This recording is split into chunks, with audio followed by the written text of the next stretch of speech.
si kalova nga flokët e zeza në flokë të hapura. Do ta tregoj të gjithë procesin ndërkohë që heq bikotinat, sepse kam marrë shumë pyetje këtë kohë. Tregoj me detaje se si më bën flokët në bazë të kolorimit. Unë kisha 5 vite që i lyja flokët e zeza, që i lyja flokët me numër 1 ose nero blu. Dhe nuk është se prita të më hikte boja para se t'i dekoloroja. Ishte një vendim sot për nesër. Prandaj të dyta dekoloroja goxha që të më hikte boja tamam. Problemi nuk është e rënja, është më shumë te majat, sepse majat sigurisht kanë më shumë kohë që lyhen. Dhe herën e parë që do i dekoloroni flokët, do i dali rënja pak më e hapur dhe majat poshtë më të errta. Dhe kur dekolorohen do dalin një ngjyrë portokalli. Do e lyni me një bojë kafe sipër që mos ju duket herën e parë. Unë si fillim thjesht doja t'i kisha pak farë të hapura, doja thjesht një kafe të errët. Pastaj nga që majat i kisha më të errta, shkova përsëri të dekoloroja që thjesht i kisha një ngjyrë pak më njësoj. Normal më mirë është të jetë rënja e errët gjithmonë. Por kur shkova t'i dekoloroja, dekolorova dhe rënjën sepse kur nisit më dilte ngjyra ime, kisha një njollë të zezë, nga që ajo nuk u kap shumë mirë herën e parë që bëm dekolorimin. Dhe në rënjë ishin bërë disa ngjyra, pastaj vinin majat që ishin më të errta.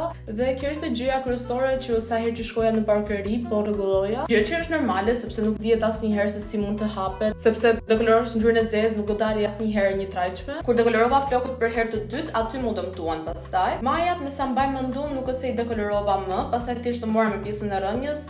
Tek majat thjesht i lyja vazhdimisht me toner ose me bojë, që mos më dite ajo ngjyra portokalli. Duke i hapur flokët nga kafe errët që doja t'i çoja, doja pastaj të bëja ngjyrën time natyrale, që është një kafe gati në bjonde më ka pas bërë. Ajo kërkonte shumë dekolorim. Prandaj kisha lënë rënjën time deri këtu, që ishte shumë hapur. Ishte një njollë e errët, pastaj niste një njollë tjetër si portokalli më e errët, edhe pastaj ishte komplet floku im, komplet pjesa poshtë si portokalli, që sigurisht kur i lyja flokët me bojë kafe, sikur humnin pak ato ngjyra. Siç e kam thënë edhe në një video tjetër, e gjithë ideja ishte që unë nuk doja t'i lyja më kaq shpesh. Procesi i hapjes kërkonte që t'i lyja akoma më shpesh, se flokët portokalli mua nuk më pëlqenin, prandaj i lyja vazhdimisht. Më pëlqeu edhe që bëra një ndryshim. Thjesht i kam trajtuar shumë, por nga që ishin të dëmtuara, më mbanin këto ënde që unë i kam shumë qejf, që i bëj gjithmonë sepse më pëlqente shumë si proces. Opsion që mos ta kisha rënjën me 4 ngjyra ishte thjesht ta bëja rënjën një ngjyrë të errët që i bulonte të 4 ngjyra që kisha, por nga që unë doja patjetër t'i hapi aq shumë sa ngjyra ime natyrale, nuk e bëra. Pra, është si opsion që mos të keni aq shumë ngjyra në rënjë, thjesht ta mbuloni komplet pjesën e rënjë me një ngjyrë kafe më të errët se pjesën poshtë. Pra, një përmbledhje e shkurtër, prisni të keni disa ngjyra, sidomos vitin e parë,